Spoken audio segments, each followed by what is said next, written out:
Hello, everybody. This is Ashutosh from DEVI Sansthan, and welcome to Disruptive Talks, our exclusive talk show on literacy, education, and making a social impact. Today, with us, we have a very special guest, but before that, we have a very special innovation in the field of literacy and education for visibly impaired children. And that innovation is called Annie, a Braille learning device specially designed by Thinkerbell Labs. Now, Thinkerbell Labs is a new startup working on education for visibly impaired children by creating innovation, design, and expert quality interventions. So, today with us, we have Ms Gauri Malaviya, the lead of partnerships for Thinkerbell Labs. Gauri, very warm welcome to you on behalf of DEVI Sansthan. Thank you so much. Before we move on to this discussion, and today we are going to have a very insightful discussion on the idea of inclusivity in education and how we can empower, as a society, we can empower inclusive education along with foundational literacy. So, Gauri, allow me to please introduce you and give our audience a little bit of sneak peek into what all you have been doing so far. A passionate professional and advocate for inclusive education, she is currently serving as the lead of partnerships at Thinkerbell Labs. With a foundation in electronics and communications engineering, Gauri has further honed her skills by earning a master's in management from the Trinity College, Dublin, Ireland.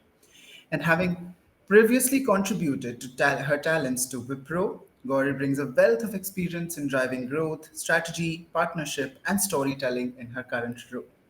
She's also been very, very active with regards to making Annie, the braille learning device, reach to larger masses, for which we will talk about and we will discuss so many more things about the future that it holds.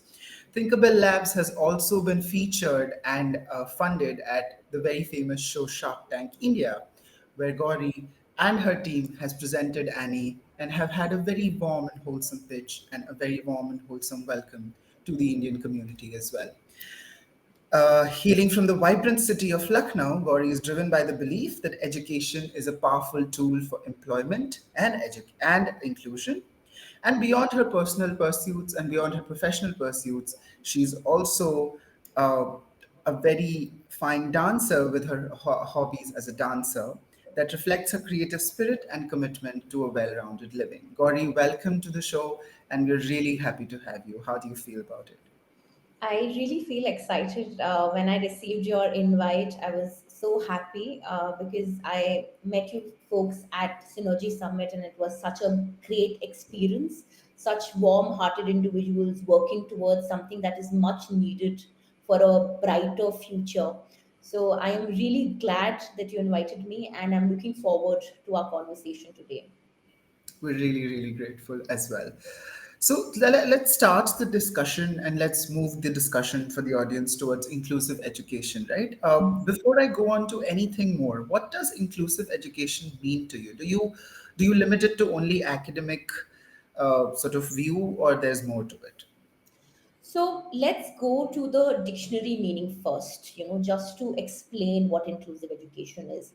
So, when every student, regardless of their abilities, their background, has the opportunity to learn, to participate, to succeed alongside their peers, that is what we call inclusive education. But how does it work? Can there be a single learning system for different children? If a child, for example, if a child needs Braille for cognitive development, and we do not provide that solution as part of their education, is that Right. right? That does not work. So the right infrastructure, such as training, resources, teachers, to make sure that every child gets access to quality education is what we call as inclusive education. And we collect data from existing practices to improve and include them in the mainstream education, so that inclusion has to be as smooth as possible, for which we're trying to collect as much as data. That is something that also our companion app Helios does, which I'll explain further in the conversation. But this is something that represents inclusive education in whole. And if we say, does it only Is it only academic? So in general, when we talk about historical representation of education, it was associated with academics. But good education actually aims at making sure that every student's full potential is, gotten out there, the true potential is reached and achieved. And that can only happen when there is a holistic development, which Absolutely. entails cognitive development, social, emotional, and physical development. So, yeah, very rightly said that holistic development is what we're focusing at, because at DV as well, if you see the context of foundational learning and numeracy and literacy, what we're doing, it deals with the holistic perspective, more than just being in a classroom. So I think inclusivity especially becomes a very concerned and sensitive topic to deal with beyond academics as well. That's very rightly pointed out. So now that we're talking about this particular arena of inclusive education, how much Thinkerbells has been working towards it, my next question that comes to you is, of course, there must be challenges that you face, right? It's not a jolly ride every time. So, can you highlight some of the major challenges that you faced in the space of inclusive education when you started? So, if we start from the basics, right? See, disability has been taken as an umbrella term, Right. but we need to realize that every disability requires its own understanding. Correct. And we need to adapt to these requirements to ensure effective education for individuals with different disabilities. Correct.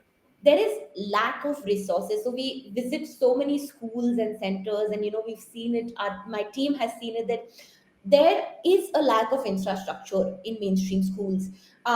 There is a lack of teachers, and that is why in India the child to teacher ratio is very haphazard. And Right. I always mention this, that in a classroom one child is teaching what, 20, 50, 100 students. It really depends on which state or which corner of the country we are going to. Right. So, and there is also a lack of training, and because it's a difficult, area to be in, a lot of teachers might not be very interested or motivated in taking that Mm-hmm. path. Mm-hmm. So, all of this together with the lack of technological intervention, especially in the digital age of India, Bharat, where everything is being digitized, there is still a lack of technological interventions in this particular sector, which makes it difficult for children with disabilities to stay at par with their peers. The current outdated curriculum Right. means that students are always playing catch up with the real world, True. True. and no focus is being put on bridging the gap between what is taught and what is needed in the real world. Absolutely. So the lack of knowledge about, and also, sorry, I want to rephrase and add that there is also one point that we've seen, that there is a lack of knowledge among the community to understand what is available, and the lack of understanding of the right to demand to make options available, which Right. is very interesting, that teachers or parents don't even demand for their children or Right. students that we need this, because that Right. understanding is not there. Right. So I think we need to start with the awareness first more than the innovation. That the idea that this something like this is required is very much there. So uh, it's an additional follow-up question to my same question, that do you think that the creation of awareness in a population like India, for that matter, is harder than you would imagine to be outside, possibly because of, you also started with how it's a taboo and how disability is seen in a certain light, right? So do you think that taboo becomes a larger hurdle for people to deal with in India? It definitely does. And it is also how, like, what kind of conversation you're having, you Right. know. And because you say, we've for years we've been, actually thinking about disability as, oh, something is wrong, and not putting, and also when we are thinking that something is wrong and no light is put on the problem and why what we think is wrong, then it Right. becomes, it's just there in the back of our heads for years.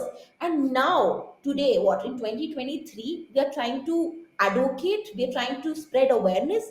So Right. of course, it's been years of this mindset that has been there, so breaking that is absolutely difficult. And I have been to conferences in the United States, and I have seen major differences. Right.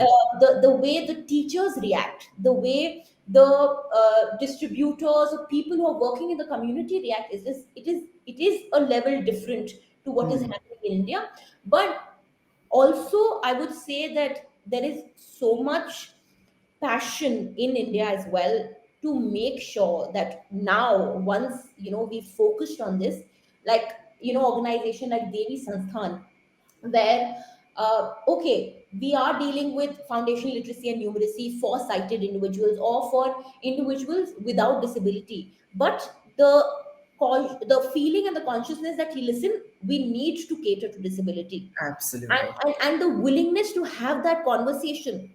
Even that is something that makes me believe that it's okay, there is a gap, but we will take a very huge jump with our technology and the kind of people we have in the community, and we will be at par with the understanding and mindset of Western countries or other countries in the world. Well, all kudos to that, honestly. Which brings me to another sort of side of this interview or this conversation. Let's talk about Annie now, since we've been talking about innovation, since we've been talking about inclusivity, and as it is there on the global platform that Annie has been or is still going to be a larger intervention and a groundbreaking intervention. It is as it is. So I want you to first, for the audience itself, just quickly give us a brief of what Annie is and how it works, very very quickly, so that there's an idea of what's going on. Yeah.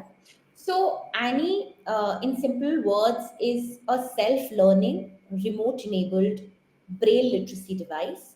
It Right. helps a child learn how to read, write, and type in braille. A visually impaired child. Visually impaired child. Right. So foundational braille literacy is what we focus on, and interactive and gamified content is what makes learning on Annie fun. That's true. So Annie is just a device, but there is also an ecosystem surrounding it. So, there is a companion app called Helios, which Mhm. shows any stakeholder the kind of progress that the child is making. So, if there is an increase or a decrease in accuracy or speed of the child, so to understand where the child is at. Is there a learning growth or not? So, all of that is done by Helios. Then, on the other end, there is the content. So we believe that FLN, when learned in mother tongues and vernacular languages, are very effective.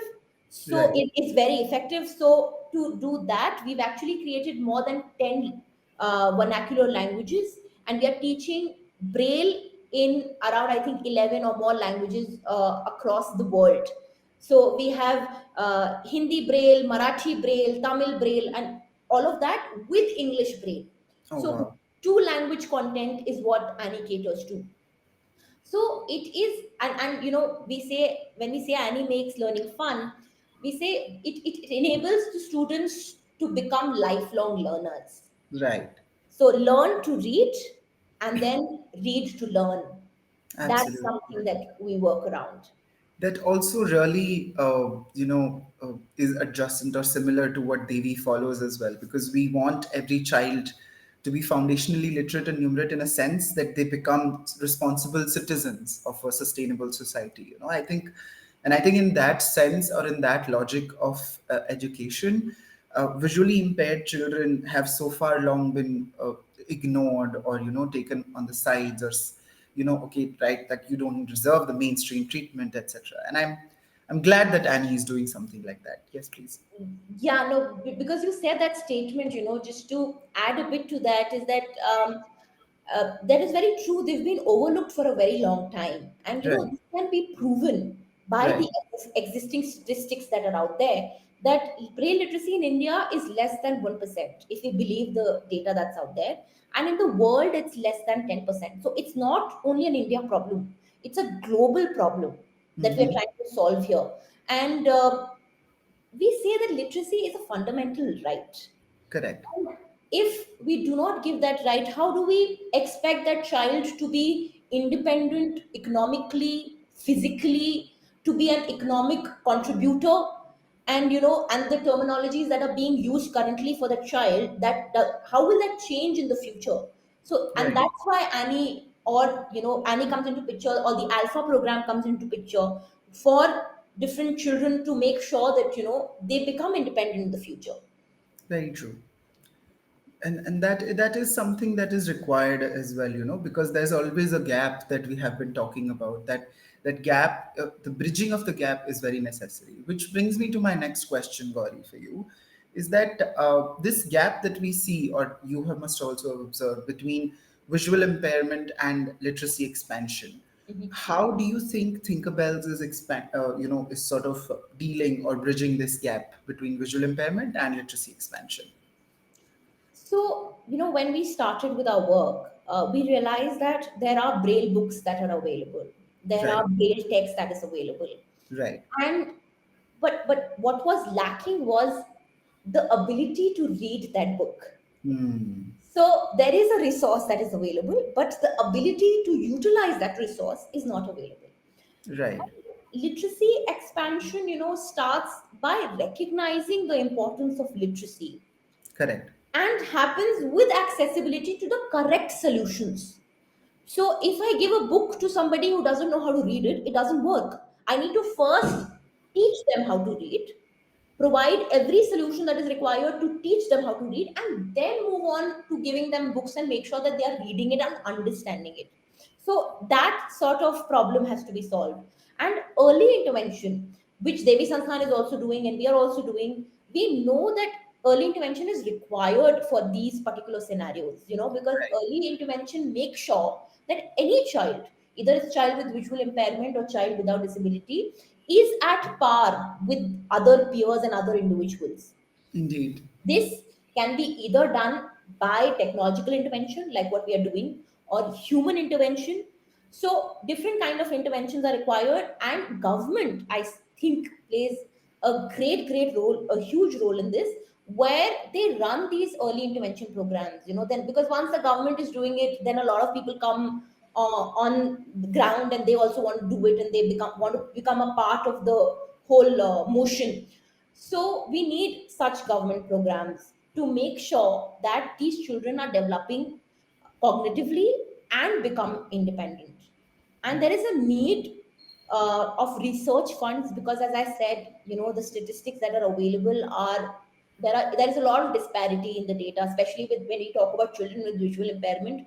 Getting data has been such a difficult task for us.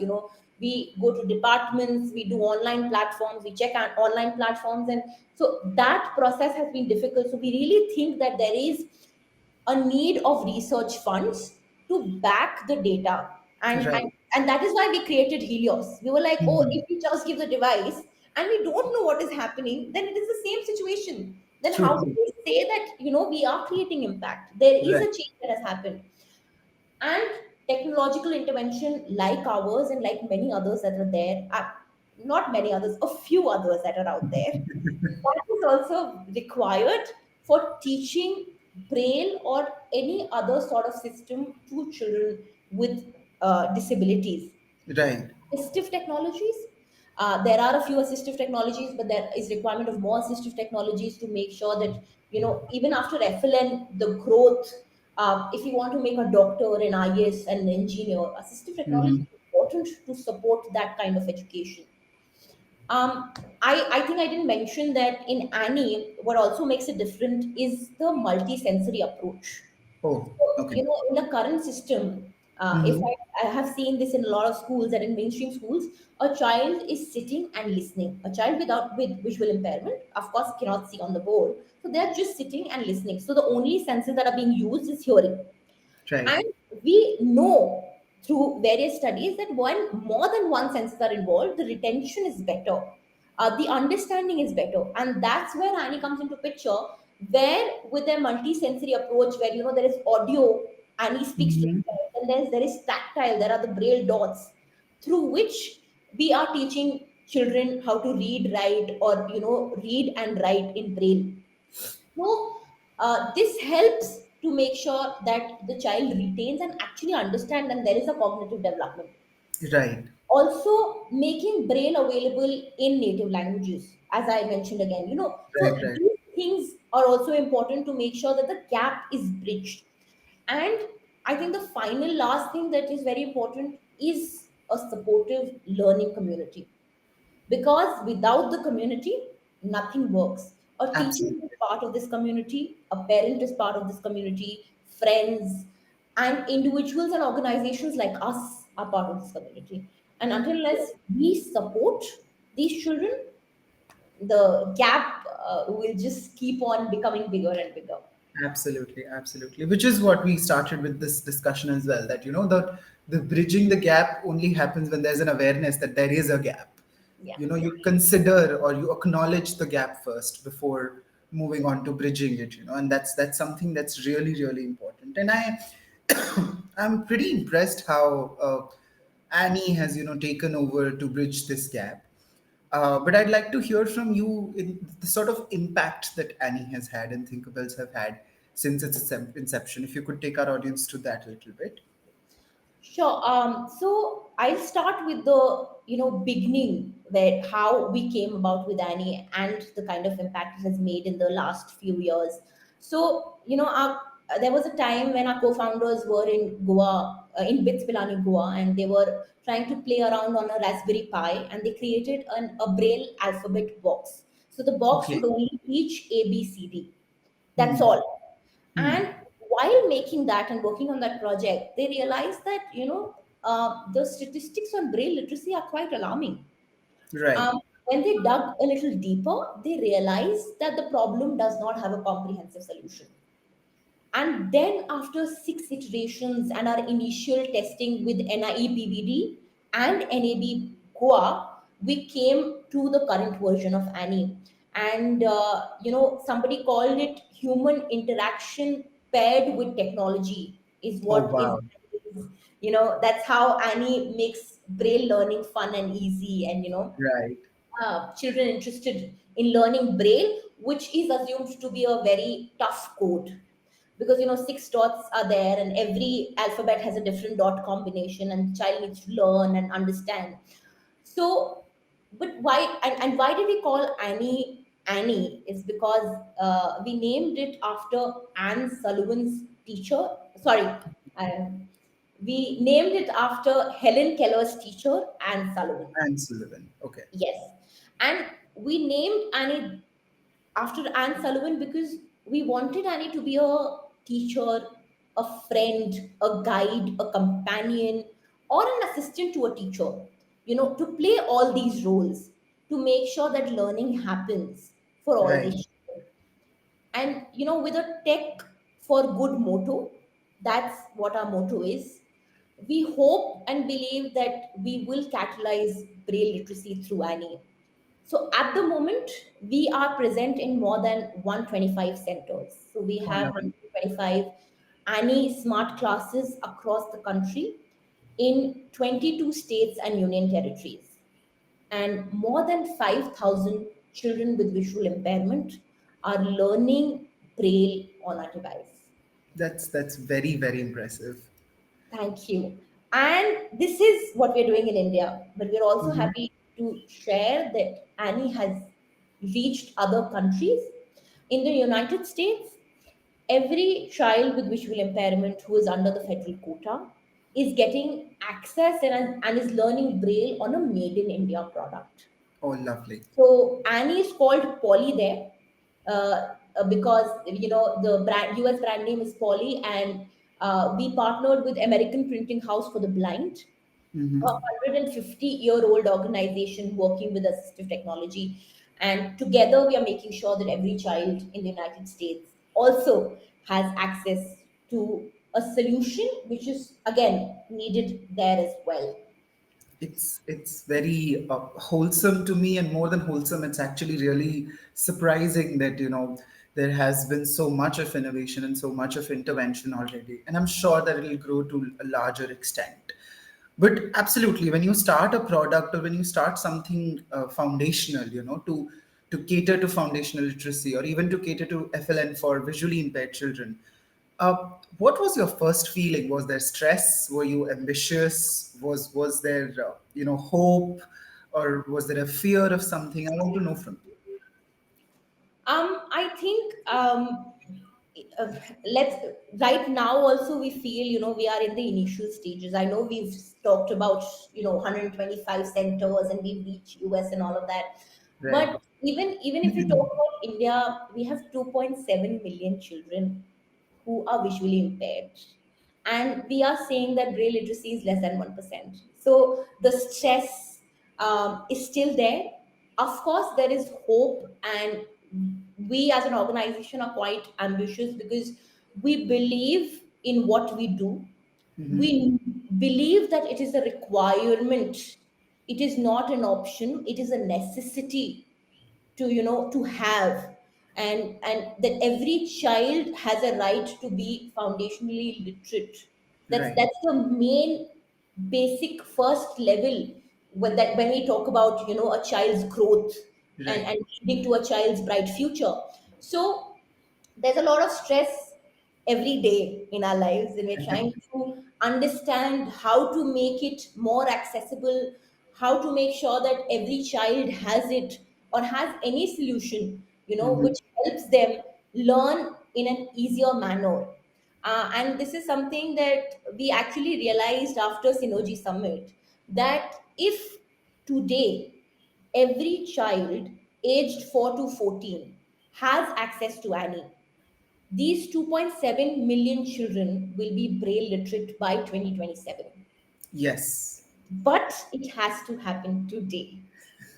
So, yeah, As you mentioned as well at Synergy Summit, the time was yesterday, but today isn't too late to act as well. exactly. But So tomorrow, yeah, that'll be too late. That'll be too late. So everybody hearing this in the audience will of course rally around the cause and will join you. I'm sure about it. So when we talk about FLN here, Gauri, foundational literacy and numeracy has always been the backbone of development of society at large. Um, how do you think that the world of FLN is ensuring, or how do you think that FLN is becoming all inclusive in a sense of holistic growth? Let's say, yeah, I get that there's Annie. I also get that there's Alpha and Annie are like some things that are happening around. But how do you make it a more than just a trend? How do you make it a norm? that's a great question. I think, firstly, even if we talk about our organizations, right, we understood the problem uh, based on some baseline research, Correct. understanding the requirement, right, and recognizing the standard practices and the educational tools that every child requires. So I think that is very important when we talk about how to ensure that FLN is inclusive or is serving every child, including children with disabilities. So I think on a larger scale that needs to happen, not on an organization level, on a country level that needs to happen, where we create a baseline, we back it with some research, and then we create a curriculum that caters to every child in the country. And when I say it also, I know it's a very difficult task, it's a huge task with such a huge population, but that does not give us an excuse to not do it. Right. Just because the path is difficult to walk on doesn't mean we will not walk on if we want to reach the destination. So if we Absolutely. say that in 2027 India needs to be 100% literate, foundationally literate, or we say that India needs to be inclusive by 2030, we have to walk this path. We need to Absolutely. do this. And the more we procrastinate, the more the work piles up. So that's why we say, right, yesterday we didn't start it, but today we can. Yes. And based on that research, we need specialized content that either teaches Braille to young BI children, or it teaches to autistic children or children with other disabilities. So that specialized, customized content creation has to happen. Right. Only then we can cater to every child's need. And we also work because, as you have mentioned so many times, and we've realized during this conversation as well, that awareness and advocacy is so important. Because Absolutely if you're not aware, how would you work towards it? And true.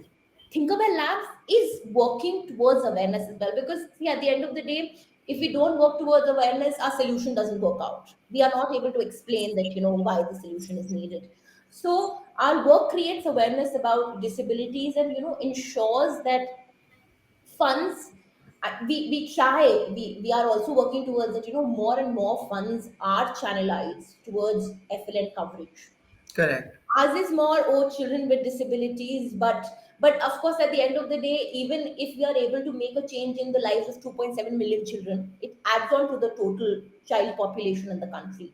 Right. So I think all of these things are very, very important to make sure and ensure that FLN is inclusive, and it's not just for children without disability or individuals without disability. Even if an adult wants and is not foundationally literate and wants to be educated, it could be a sighted individual or a individual with disability.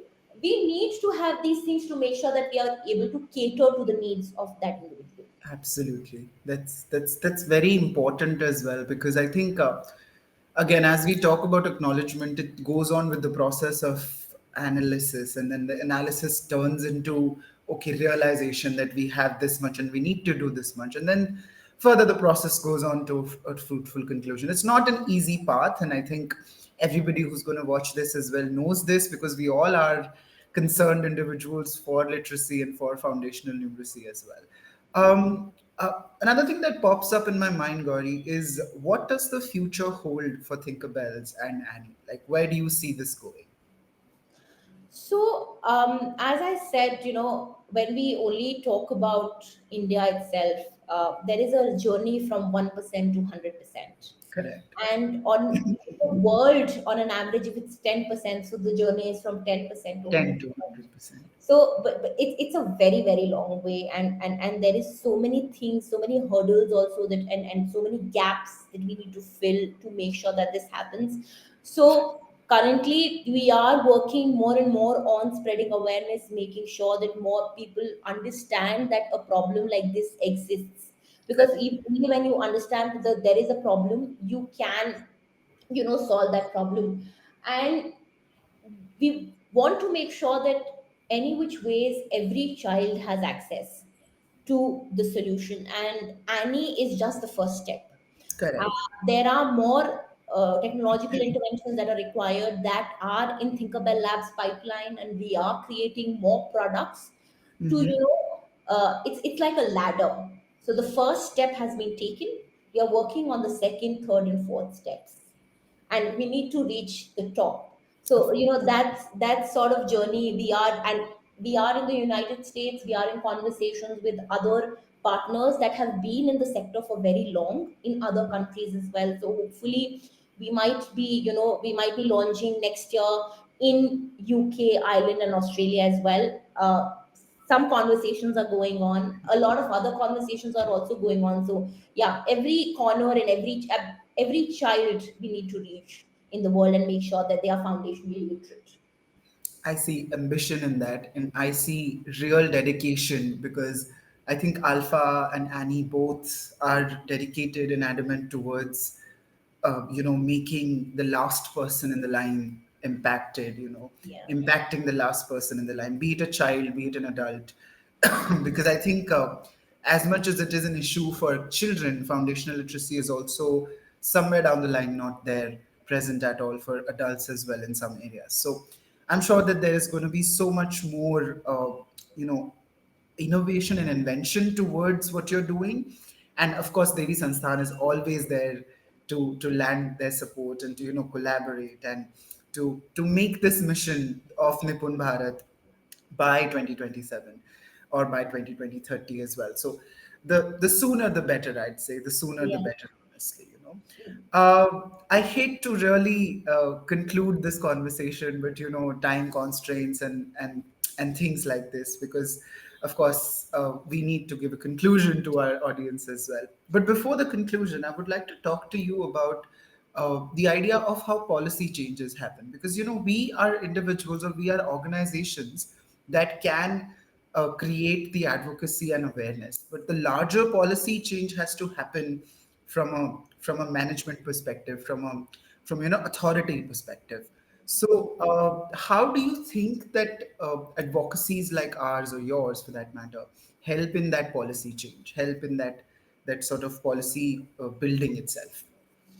I think the conversation about the problem, because we go and meet so many government individuals and Right, persons, and uh, district administration, and we are trying to take this conversation to every nook and corner of the country. The 125 centers that I was talking about, 80% of these are in non-metro cities or aspirational districts, and right, the conversation in those departments right, also, when they come to realize, oh, there is a solution like this, oh, there is a problem, because there are so many problems out there that channelizing their time and attention to a particular problem is also a task. So right. in this particular scenario, we've talked about this before as well, but if we need a policy to be created for this, and which is very much required, because without policy changes, to be very honest, we know it, we are working in the sector, impact is very push, there is Absolutely. no full impact that is happening. Yeah. And I think we've mentioned this before, but to make sure that there is a policy change, the requirement of prolonged study, numerous experiments, including and the allotment of financial and physical resources by the The in state. the state, the center, the country, and on ground experiment and extensive monitoring Hmm. on a state level, on a country level, to understand the exact requirement. Because a policy can be only created once the problem and why the policy is required is understood. Right. And enhanced decision making process in this regard will make sure that the benefit of the policy is trickled down to the correct beneficiary and is equally reached to every benefit, so every beneficiary is helped equally through that policy. And the base work has to be done to be sure that the policy has that sort of impact. So when you do a certain kind of enhanced decision making, it actually helps us make sure and ensure that the design policy is relevant, because we don't Hmm. want to go through a lot of things, and we don't want to create a policy which again ends us in a place where we're like, oh, it's not happening, oh, we are still pushing, we are still advocating, we are starting from the beginning. So every conversation is like, "Ki Braille kya hai?" Or what is True. Braille, or True. True. True. what is alpha, and but True. why is alpha required? So uh, to make sure that the policy is relevant and it is not required frequent changes once executed, I think we need to put all of these things into place. Only then we will be able to. So the initial push here is that, hey, do a nationwide research and understand, Right.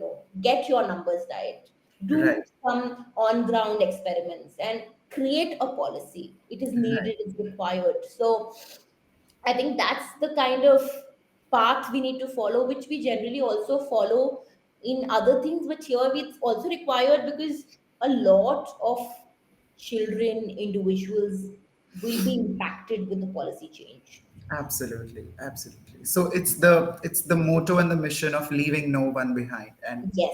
and that's what we're focusing on. Uh, it's been a wonderful conversation, Gauri. But before we close this conversation, I'd like to have your words for our audiences. What would be your appeal, or what would be your words to everybody who's watching this interview right now?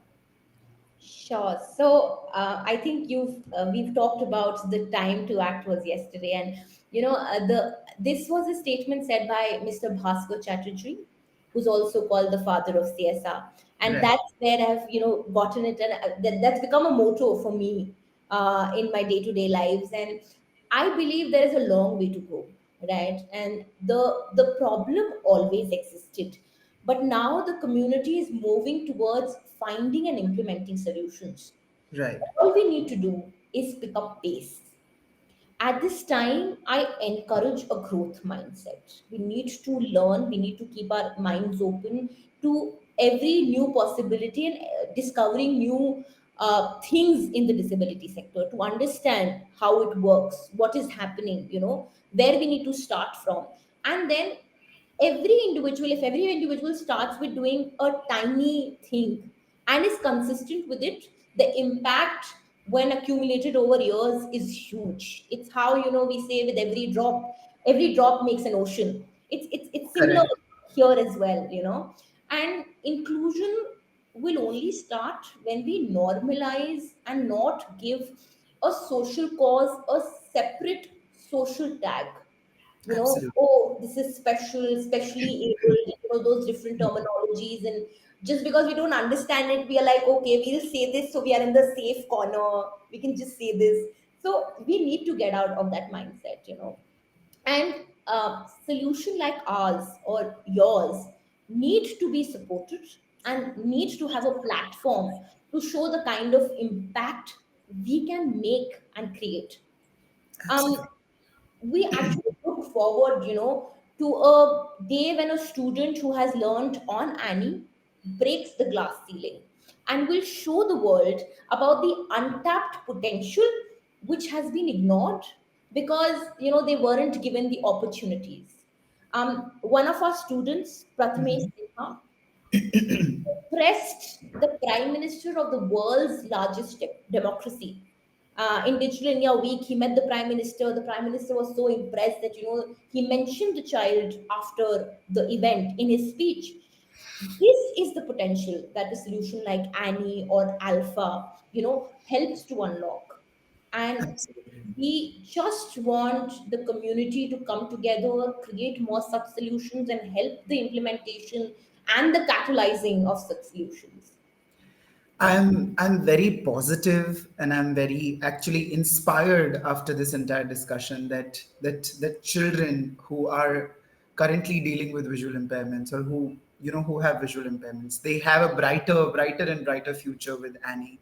With ALfA, children who are dealing with holistic foundational literacy and numeracy concerns, they have a brighter future. All we need, and this is my appeal to the audience, all we need is support. All we need is awareness. And the word that I think we've also been coming back to in this interview again and again, all we need is cooperation, right?